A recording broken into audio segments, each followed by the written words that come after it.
I knew my time at Rossetti University was going to be something special the minute I learned of its intriguing history. Originally used as a battle fortress during the last years of a strange land war amid pioneers of the Northwest, the last remaining soldiers actually died as the result of a massive flood from the nearby river. That same river was where I met the current headmaster, Albert Schmidt, who explained to me that entry as a student for the college required more than simply good grades. The dormitories have specific rules for their initiation ceremonies. It's meant to be a test of mental strength and cleverness. To be honest, they demand perfection from their initiates. The type of stuff I guess that frat houses care about. We've allowed the tradition for a while, but I must admit some of the activities aren't particularly safe, he said. But you don't have any proof to charge the different frat leaders with misconduct? I guessed. Albert gave a soft smile and commented, I knew your father, Robert, so I recognize how much getting into this school means to you. You're a bright young man with a good head on your shoulders and a goal for the future, which is why I'm telling you what you will need to do in order to ensure that you remain a student here at Rossetti. You want me to spy on the frat houses? In a way, I have recently received reports from the Miska dormitory that their hazing rituals have caused 2 initiates to be injured and 3 to leave the school entirely. Those sorts of numbers are not what we need to get funding. Truth be told, rumors like that could shut us down. But sadly, no one has come forward to me or the campus board so that we can verify Miska is doing anything wrong. That's where you come in, my boy, he commented. It sounds risky. What reassurances do I have that if I do this, I'll be given a proper education? If I'm found out, none of the dorms will want me, I pointed out. I don't believe in favors, Robert, but these are extremely unique circumstances. If you can handle the task I have given you, I will make sure that you not only get the best education possible, but your future here at the university is secured as a part of the staff and potential future board, Schmidt stated. I could tell that he was serious. I had no idea how precipitous the dangers these frats were causing was, but from the way the headmaster spoke, I could tell he meant that the future of the entire college was at stake. Of course, I accepted the offer, not fully understanding the dangers ahead. He gave me the information of the presidents of the Miska frat house. Their dorms sat directly on the west side of the river, perhaps a good 20-minute walk from the main campus, meaning that they could easily do whatever they wanted here away from prying eyes. The building looked old, probably originally meant to be a watchtower of sorts to alert the rest of the fortress of incoming threats. It seemed symbolic of the way that Schmidt said they always were somehow aware of what the entire college was doing and had a leg up against competing frats. Other rumors swirled too. Some claimed that 10 members of the frat swore allegiance to dark gods. It sounded very cultish and a bit silly, but I soon learned as I was taken in for the interview process that some in the frat took it very seriously. Robert Ward, your family is from North Haven, yes? The secretary asked as he took my information and checked all of my paperwork. Schmidt had made sure that my application was appealing to the frat house. According to him, the type of student they wanted didn't necessarily have to be a top achiever. They're searching for a different type of guy, he explained. When the secretary mentioned my family history, I immediately felt offset by the inquiry. Yes, that's right. But how did you know that? I asked. North Haven has been a long-standing supporter of our local chapter. Jeremiah, whom I believe was your cousin, graduated with flying colors just last year, they responded. Yes, we hadn't heard from him since then, so we naturally assumed he got a good job somewhere on the East Coast, I said. Well, enough chit-chat. I take it that you want to see if you can survive the maze? He commented. My throat ran dry. I knew little to nothing about the challenge ahead, except that apparently it was dangerous, and I wasn't even doing this for the reasons they thought, meaning the chances of my survival were probably less likely than a willing participant. Is something the matter? The secretary asked. Then I heard the shuffling of feet from back of the room and saw an imposing 6-foot, 6-inch tall man come into the office. Did I hear that we will have a ward participating in the maze this time? The man asked, running his fingers through his beard. I smiled cordially toward him, the man's eyes shining, as he extended his hand in a greeting toward me. Mitchell Whitecliff, president of the Miska chapter of Rossetti University. I truly hope you are just as amazing as the other wards that were students in our halls, he commented. I really had no idea my family was even connected to this college. I've never heard anyone speak about it, I admitted. Whitecliff gave me a knowing smile. Once you endure the maze, you won't either. I wasn't given any more details, other than to arrive at the frat house around 7:13 that evening and bring with me only the bare essentials. I took that to mean food and water. But when I arrived for the event, Mitchell took one look at what I had brought and snatched it from my hand. "All of this stuff would give you an unfair advantage down below," he explained as he slapped an old campus map onto the table in front of myself and 3 other initiates. I wondered if Schmidt had offered them the same deal, or if they were here for ulterior motives. Unfortunately, with Whitecliff breathing over us, it was impossible to even learn their names. "Do you know how it was that this fortress fell during the pioneer days? The Watchtower thought that all of the armies would be coming in by land and had excellent views in all directions from above. But from below, they were vulnerable," Whitecliff said. I tried my best to memorize the labyrinth underground tunnels, amazed by how expansive they were. "These go across the entire campus," I commented. Once the base fell, the new owners decided to make sure that the strategy wouldn't work again, so they dug as many tunnels as they could. There was no rhyme or reason to any of them. It was, in short, a maze fit for a minotaur, and even some of the workers wound up so disoriented and confused that they didn't know how to leave. "They died down there," Mitch said as he offered the map to us.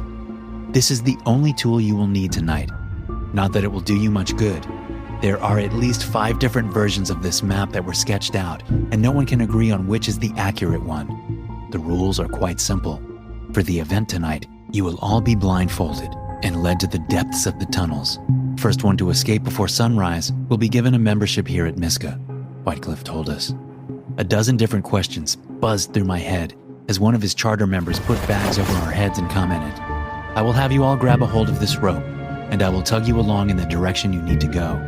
When you feel that the rope has fallen, you may remove the bag from your head. If at any time you do this beforehand, you will be immediately disqualified. Any questions?" the other frat member asked. None of us spoke a word, and then we descended into darkness. It was disorienting, being led into the depths of the earth with nothing to guide me except the sound of footsteps and the gentle tug of a rope. The trip was quiet and foreboding, the air stiff and full of strange smells that I didn't even want to imagine what they belonged to. It took us about 15 minutes or so before the rope finally dropped and the man announced, "You stand here for 5 minutes. Do not attempt to follow me." I listened until the sound of his footsteps was gone and finally took off the plastic bag to get a good look around. It didn't help much.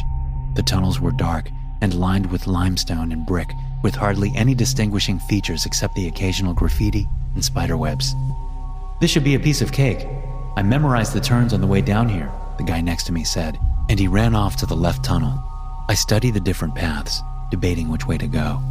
"If you want, we could travel together for a while. If we get out together, they have to let us both in, right?" I told the other initiate. "Sure. I'm John, by the way," he said, as we started down the tunnel straight in front of us. "Robert," I replied. There were signs of crumbling brick everywhere, the decay of generations. It made me claustrophobic. And then as we turned the corner, a skeleton appeared. At first I jumped, and then I tried to calm myself and talk through this. "They must be trying to scare us and confuse us," I told John. But he looked like he had seen a ghost. "A buddy of mine got lost in these catacombs about a year ago. Somehow he managed to keep his smartphone on him, and he thought that would help navigate his tomb. But instead, he used it to document what he found. This body is likely the first of many," John explained, as we started down some stairs. The next level of the tunnels reminded me of a subway station with tile on the floor and a wide open dark tunnel with rails on it. "What could they possibly be moving down here?" John asked. Again, I talked aloud to reassure myself all was as it should be. "They probably haven't used this in years. It's abandoned, like the rest of this place," I said, climbing down onto the rails. To prove my point, a few more minutes into the tunnel we hit water and realized we couldn't go any further unless we swam. "This way must be blocked," I told him. "Do you hear something?" John whispered as we stood there. I could only hear the echo of our voice at first. Then it dawned on me. Low hissing noises emanated from the walls. I didn't want to alarm John, so I recommended we turn around immediately. But it seemed like as we returned to the station, the hissing noise was persisting. In the dim light from God knows where, I soon discovered why. There were at least 3 scorpions on my friend's back, all of them with their stingers raised and ready to strike. "John, do not move," I warned him.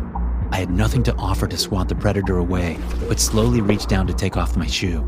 As soon as he saw the small arachnids, he froze and began to hyperventilate. "Jesus Christ, I knew this was a bad idea," he said. "Just don't panic," I advised. The tiny creatures started to skitter toward his exposed skin. "Easy for you to say." And then from somewhere else in the tunnels, we heard a scream. John leapt and ran, and I tried to call out to him, but it was too late. He was gone. I tried following his trail, but soon found I was traversing the tunnels for another hour in complete silence. The darkness was overwhelming. It was beginning to take its toll on my mind. I would sometimes hear the scorpions again and freeze, imagining they were now on my body. Other times, it felt like the walls were closing in. Nothing in the tunnel seemed familiar anymore. After further wandering, I found a long flight of stairs that led upward and figured it was my best chance to get back to the surface. It felt like it was leading directly out of this maze, but soon I found myself standing in what looked like a war bunker of some kind. There was exercise equipment stacked in different corners that hadn't been used in ages, along with a dried-up swimming pool, which even had an old kayak, as though preparing for the Olympics. As I explored the area further, I found athletes' lockers and uniforms, all of which looked as though it had been rifled through.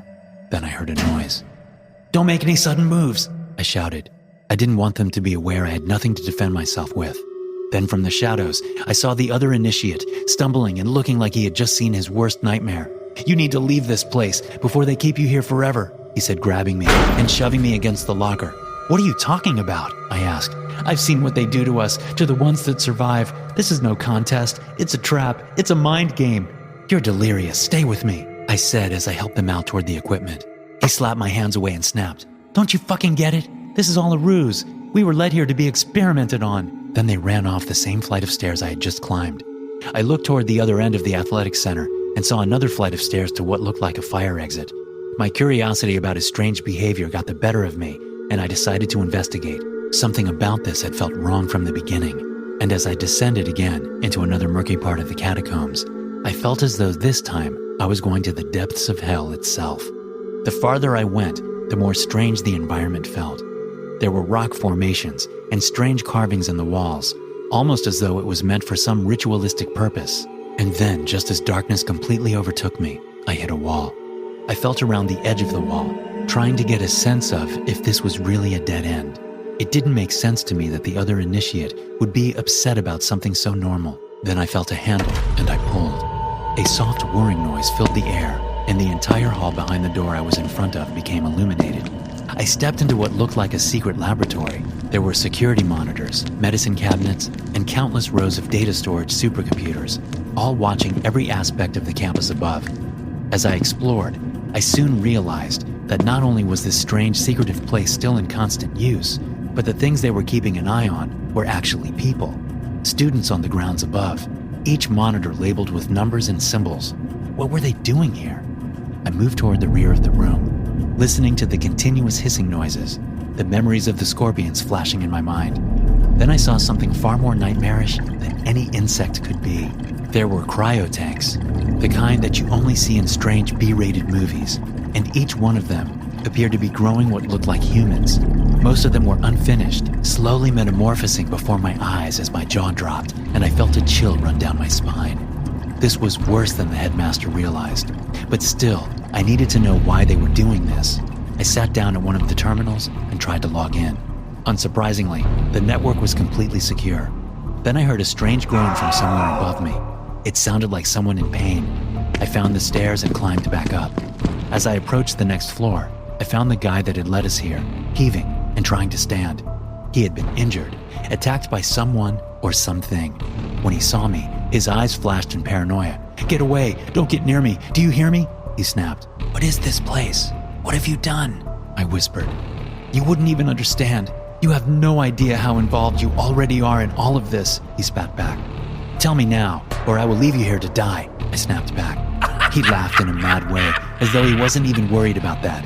"Don't you understand it? This place was designed for perfection. We find the students that can become the next generation of that perfection. We choose them from all sorts of different places. You aren't special, Robert. You aren't even a candidate for this college," the man said. I was about to give him a smart comeback when I heard this low, guttural noise from the other side of the chamber. I turned and saw it. It was this strange-looking half-human creature lumbering toward me covered in blood. It had clearly not developed properly. or had been released too soon and was now struggling to survive. As it got closer, I screamed and realized that it had my eyes and my face. This was a replica of me. I stumbled to where the guide was hunched over and shouted, "Do something before it kills the both of us." He laughed again and shouted, "I told you it made no difference. You were brought here for a reason, Robert, same as others before you. Perfection must be obtained." I ran, pushing past him to find another way out. The creature lurched and attacked him, its jaw opening wide to snap at the man's arm as I found a ladder and started to climb. I could hardly breathe, hardly think, as I found my way up to the next level. Now I understood my colleagues' fears. They were making monsters down here. Soon I found myself in a darkened elevator and started to climb up a rope. It was barely hanging on it, but it would get the trick done. I could see sunlight, and it spurred me onward. Down below, I could hear the creature. It seemed to smell my fear. The rope buckled, and I dared not look down. The creature was climbing after me. I kept scrambling up, my palms sweaty. I was going to make it, and then the rope broke and I fell toward darkness, into a void I couldn't escape. I blacked out. When I came to, I was under bright lights in what looked like a college clinic. Headmaster Schmidt was there, along with an older lady I guessed was the campus nurse. "What? Where am I?" I asked, looking around. It felt like I was above ground, but I couldn't see outside, and for a moment, I panicked. "Luke, one of the other initiates found you passed out in the tunnels. I'm guessing you were either dehydrated or starving. You were lost for 3 days," the nurse explained. 3 days? That doesn't sound right, I said. I felt hurt, like I really had fallen from a great height. All the memory of what happened rushed back, and I grabbed the headmaster's wrist. "I need to speak with you privately," I told him. He nodded and dismissed the nurse, his brow furrowing. "Sir, you need to be aware of what is happening down there, what Mitchell and his frat house and maybe others on the campus are up to," I said. He listened as I gave him the story of a lifetime. He paused and asked a few questions here and there, but other than that, made no interruptions. "And you're sure this is what you saw?" he asked me. "Yes, sir. I would stake my entire life on it," I said. He sighed and looked down at his feet. "I was afraid of this. What is this school coming to?" He turned to call the nurse back in, but instead, Whitecliff appeared from the doorway. "Wait, what is he doing here?" My mouth felt dry as the two men shared an unspoken look. "Jeremiah, Robert, both of you have been failures in our experiments. We are striving to create perfection, and to do that, you must endure this trial until you are the perfect candidate for our school. We need the funds, you see, and to do that, we are going to create perfect students," the headmaster said. "This was a test. You have been doing this to students for years," I realized. "Nurse, can you get Robert a sedative?" Whitecliff asked, as I felt a cold chill fill the room. "We need him healthy for the next exam." I'm alone now, trapped here, waiting to be put back in that maze. I can hear the walls closing in already, and I think I don't want to go back there. I can't. The only way this madness can stop is to get word out to others, warn them of what this place is doing under our noses. Don't come here. Perfection is not worth it. Thanks for listening. If you enjoy these stories, be sure to subscribe to the podcast and check out some more of my episodes here.